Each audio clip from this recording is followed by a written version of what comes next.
PL6, my friend, Johanna Ely. All right.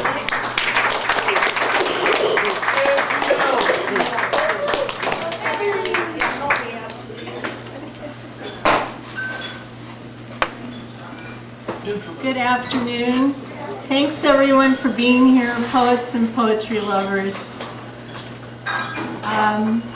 I was first introduced to the poet Diane DePrima when I was probably around 15 years old.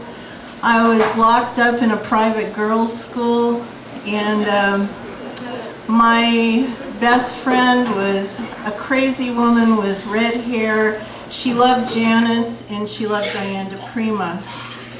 Diane DePrima was born in 1934 and published at 24 years old. She is one of the few women beat poets that have been recognized. I saw an interview with her. She said, whatever beat was, I'm not sure. There's a beat, the sense of pushing at the edge of the consciousness all the time. There is a beat that is down home and dirty, writing the language of the streets, which is interesting, but is not my whole path. Her latest is a book called The Poetry Deal, and I'm going to read an excerpt from it before I read her poem. This is her speaking about when she decided to commit her life to poetry.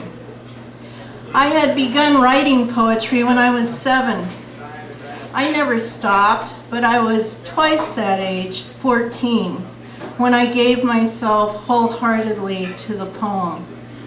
I had been reading Keats's letters, reading Shelley and Thomas Wolfe with my friends, while going to a high school that frowned on all things romantic, when I had a kind of epiphany. My mind moved in an instant from hero worship, gazing upward, to peership, looking straight on. I realized there was no reason I couldn't do what these folks had done. No reason I couldn't at least try. At that moment, I made what I knew would be a lifelong commitment. From then onward, for many years, I didn't let a day go by without writing. The poem I'm going to read was published in 1958. It's called The Window. You are my bread and the hairline noise of my bones. You are almost the sea. You are not stone or molten sound. I think you have no hands. This kind of bird flies backward, and this love breaks on a window pane where no light talks. This is not time for crossing tongues. The sand here never shifts. I think tomorrow turned you with his toe, and you will shine and shine, unspent and underground.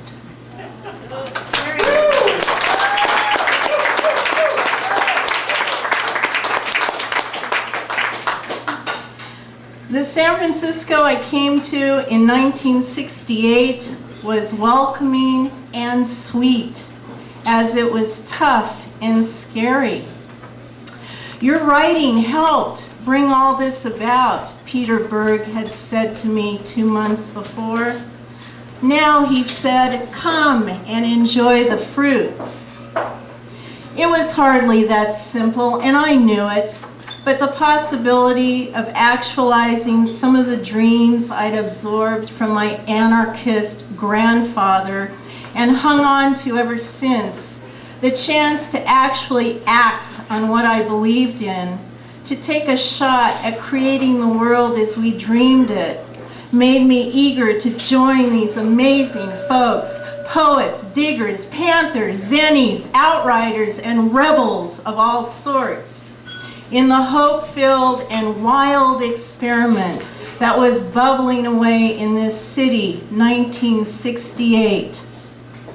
This is called Revolutionary Letter number 4, 1968. Left to themselves, people grow their hair. Left to themselves, they take off their shoes. Left to themselves, they make love, sleep easily, share blankets, dope, and children. They are not lazy or afraid. They plant seeds, they smile, they speak to one another. The word coming into its own. Touch of love on the brain, the ear. We return with the sea, the tides.